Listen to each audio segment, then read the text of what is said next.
Oh yeah. My name is Liam Butterfield. I'm a student at Confluence High School and intern with Auburn Hip Hop Congress. As of the 19th of February, I'm officially 18.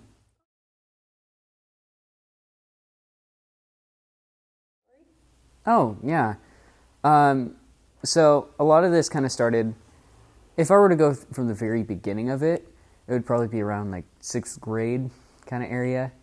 There was a lot going on both when it came to schools and like even at home, because all the way until like eighth grade, I was a victim of bullying, uh, and a lot of it, a lot were most of it was mainly because of a lot of the quirks I have, um, because it took. It was only about last year that I had found out I was on the autism spectrum, and because of it, there were a lot of things that even I never really noticed until I kind of found out about it and learned more about it. And since no one knew, they just assumed I was just strange, for lack of a better term. So there was a lot of bullying and a lot of things like that. Sixth grade was around the time it got to its worst because there was just so much going on.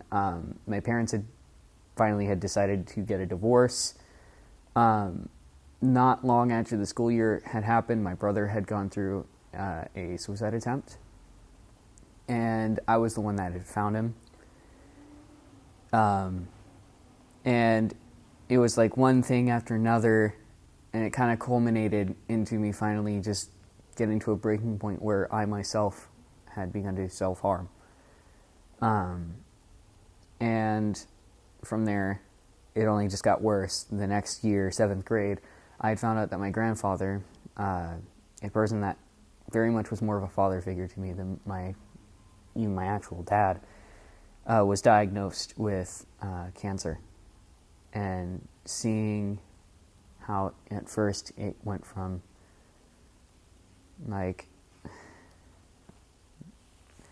seeing a lot of the things he went through, knowing all that was going on, and being there for every trip to the hospital to get like chemotherapy and medications and stuff, it took a heavy toll on me. And I think the lowest point I've gone to, apart from some of the more recent things, was, and I still remember it even now, April 5th, 2017, the day he passed away. And I could go into as vivid a detail of everything that happened that day when I had found out and my reaction. But it really was a huge blow to me because there were a lot of things that at the time my mom, who, because it was her dad, she very much was projecting a lot onto other members of the family. And it really sparked a lot of things that I only recently was able to get over. There was a lot of regrets, a lot of self-loathing that just put even more pressure on me. And it very much hurt even more because there were times where she lashed out with a lot of things that even now I've never forgotten. And that was also one of the few things that made it to where I was able to begin getting help, because I was at such a low point where even my teachers were noticing. And one thing I'll never forget, and I still remember the teacher too, that kind of set me on that path of getting help, Melissa McCormick from Loomis Grammar. Outstanding teacher. She can be very direct at times, but it's very much to be able to get people on track and to make sure that like they don't forget a lot of that stuff. And she kind of noticed almost immediately when everything was going on, and eventually she had me go see the school counselor, and that was when I started opening up about things. And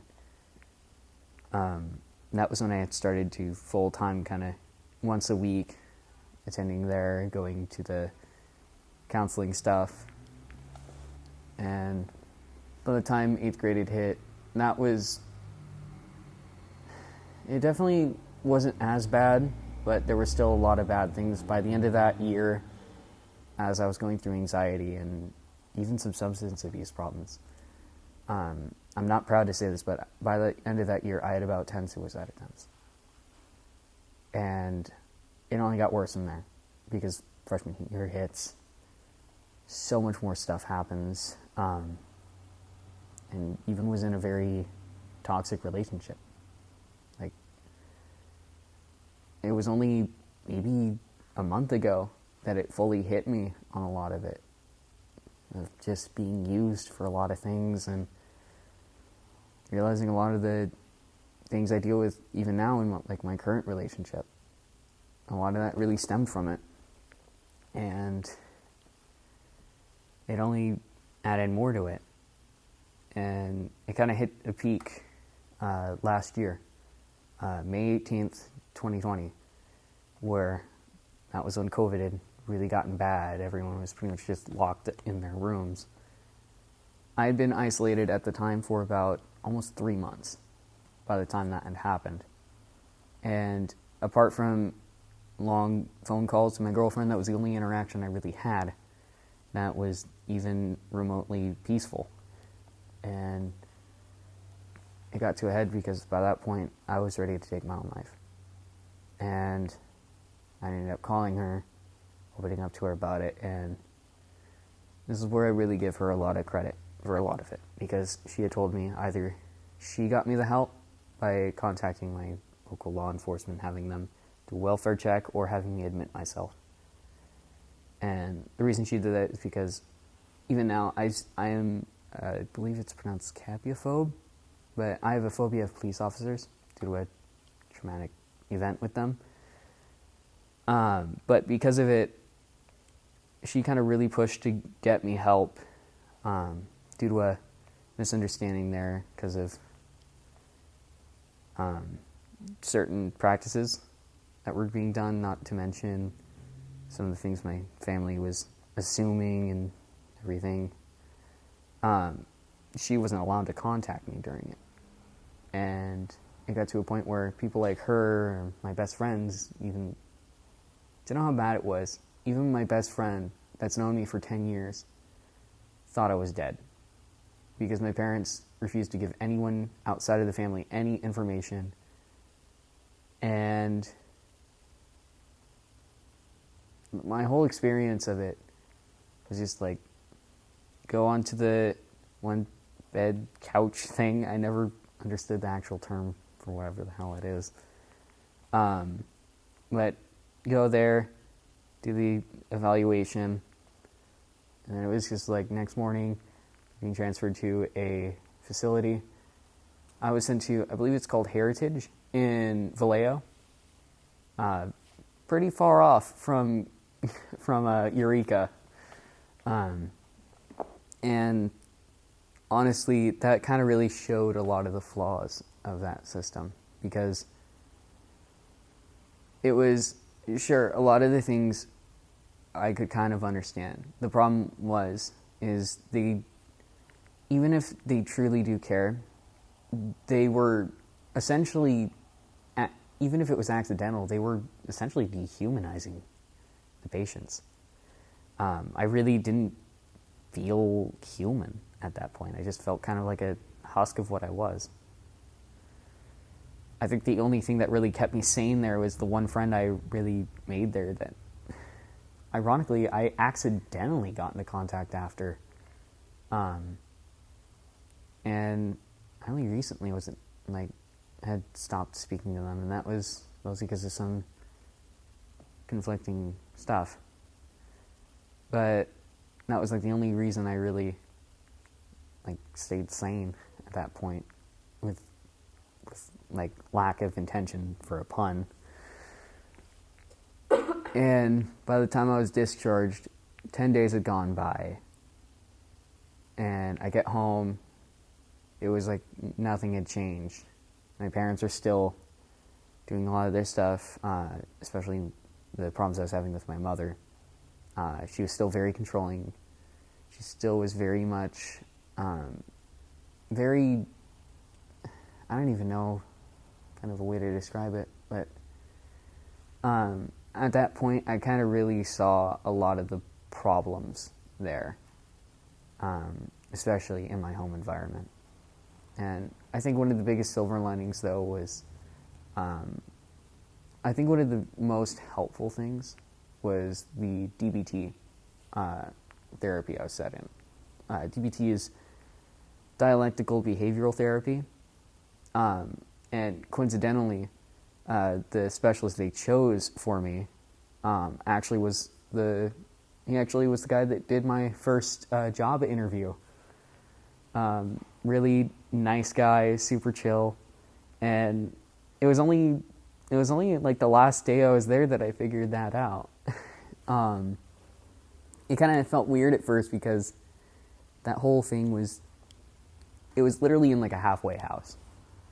It was in a residential, and I was there for like pretty much most of the day. Barely had time for like anything apart from just dinner, fall asleep, wake up, and then go over there again. And I mean, it was nice. The amount of time it took, kind of, I wish it was a little shorter, but that's just me. And I guess that's kind of a way to do the story, at least for now. Okay. You did a really good job. Like, I didn't know a lot of that, but thank you for sharing that. You're welcome. You answered a lot of the questions, too, I feel like, so I was just looking over and seeing what I could ask you. Oh, well then. And also, you did a good job in the first one. Do you think you can rephrase the question before you answer it? So the next question is, in your process, what helped and what didn't? In the process, especially during the events that happened in May, the things that really did help were like the behavioral therapy, because a lot of it focused on coping mechanisms and better coping skills on how to manage the stress when it happens, ways to turn stuff like people with anger problems, being able to find ways to constructively turn that energy to something that isn't going to harm people and is going to actually help their situation. One of the biggest ones I do remember was like, a good example is like radical acceptance, which is, from what I remember, it's like, even if you know it's, like a good example is like, I guess the only way I can describe it. If you're dealing with a narcissist. Yeah. So if you're dealing with a narcissist, this is like the main example I used, such as people like my parents. There's very much a lot of that in the family. But during a lot of those situations, it can be just aggravating. Like, and it's just, the only way I can really describe it, it's kind of like the whole kind of, it's like the joking type of thing of like, okay, grandma, when she's getting very political at the dinner table. It's very much that kind of thing where it's like, okay, even if you don't agree with it, and just to kind of get past the situation and just let it go. I have to do that with my grandpa. Just be like, whatever, Gramps. Yeah, I coincidentally had to do that with my grandma. That's funny. What do you think? Let's also mostly touch on your experience in the mental health system, not with, like, I don't know. How do I explain this? Focus on in the mental health. Yeah, so in the system. So when you told your story, it was really good, and also you answered that question really good. But the next, hold on. He answered that question.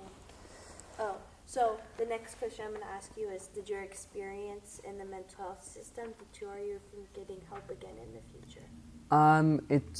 It definitely had some of its own drawbacks. Like, especially going to the psychiatric facility. The way it was there, as nice as some of the people were, and the way I was kind of treated there were definitely some good people there, but at the same time, the feeling of just not being human and kind of being treated almost like, sometimes it felt almost like some of the people cared more about a paycheck than actually helping people. And it almost felt like kind of like, it felt as close to being in like a prison than as like you could get without actually going to prison. It felt kind of more like you were being punished as opposed to being helped. Did you ever feel like you were in a zoo? Yeah, that's a very good way to describe it. Like It's you're just very much like being in a watching zoo. you? Yeah, and I do remember a lot of it too, to where like sometimes there were some oopsies. There was a time where they were drawing blood and they hit a nerve. That was painful. I still remember. I think I still have kind of. Yeah, there's actually a little divot there. They actually went through the vein and into a nerve, and like my arm jolted, and they thought I was like pulling back or something. That's horrible. Yeah. Mom, he's pretty much answered all the questions. Is there anything he didn't? Not really. Advice to improve the mental health system? Yeah. I also What could have they do better? personal questions. Okay. Oh, with your experience, what would you change in the mental health system? I feel like in the mental health system, there definitely should be some like either revisions to some of those things, like even if they are a 5150, I feel like something like, for example, I was a self-admitted patient, but they treated it as though I was being forcefully admitted, to the point where I didn't even have say on any of the things that was going on. To the point where, like, for example, even after, because the situation that caused my girlfriend to not be able to contact me was because of a thing that it was purely a coincidence that it had happened. It did not factor at all in my mental health. But at that time, we had temporarily gone on a break that same day, about maybe 2 or 3 hours before. And even when I was there, I was telling them it, as a disclaimer, it did not have anything to do with my mental health. And as soon as I mentioned anything involving it, they immediately just jumped to the conclusion of I was there because of it. And it was after my mom had continued to do all that, as there's a lot of conflict between her and my girlfriend. And she immediately blamed her for all of it. And a lot of the stuff from the report that I had read, some of it was even fabricated. Like, it was to the point where even I was like, this is just, for lack of any term, it was like, it was almost like she like manipulated a lot of it, you know? It felt like someone just kind of made a bogus report in the paperwork. But it was what was said, and it was just because of the way it was done and handled.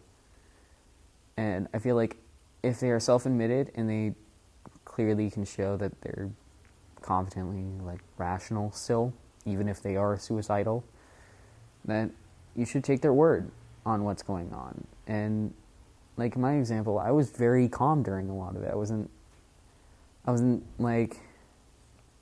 doing a lot of the things that would show I was irrational, because sure, I was suicidal, but there was still a bit of me that knew what was going on.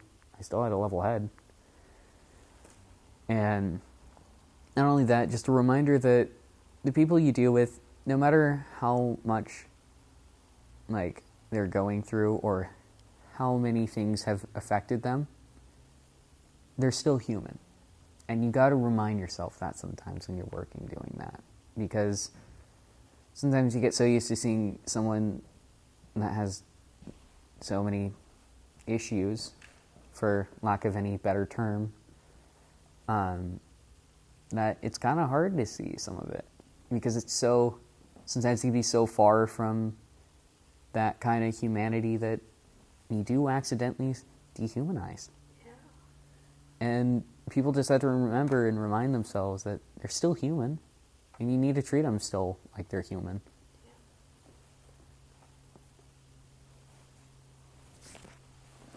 Perfect. Is there anything you want to give?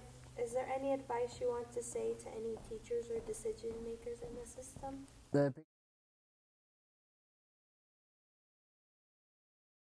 the biggest piece of advice I have for teachers is, like, I think the biggest piece of advice of it is, like, a lot of people tend to say for it, if you notice someone is, like, either falling behind in grades rather suddenly, or if there is, for example, a kid that's kind of really withdrawn, really take the time to check in with them and, like, just be honest. Be honest. Do what you can. If it's something like bullying is going on, try to handle the situation maturely. If it continues, like, make sure the parents are involved. That's a very vital part of it. And do what you can. And at the same time, if it is something mental health related, know what to do. Make sure that the person knows what the plan that you have is. And just basically, because I'm trying not to say do what you can, just look for as many options as you can and try to work with them to see what fits best for them.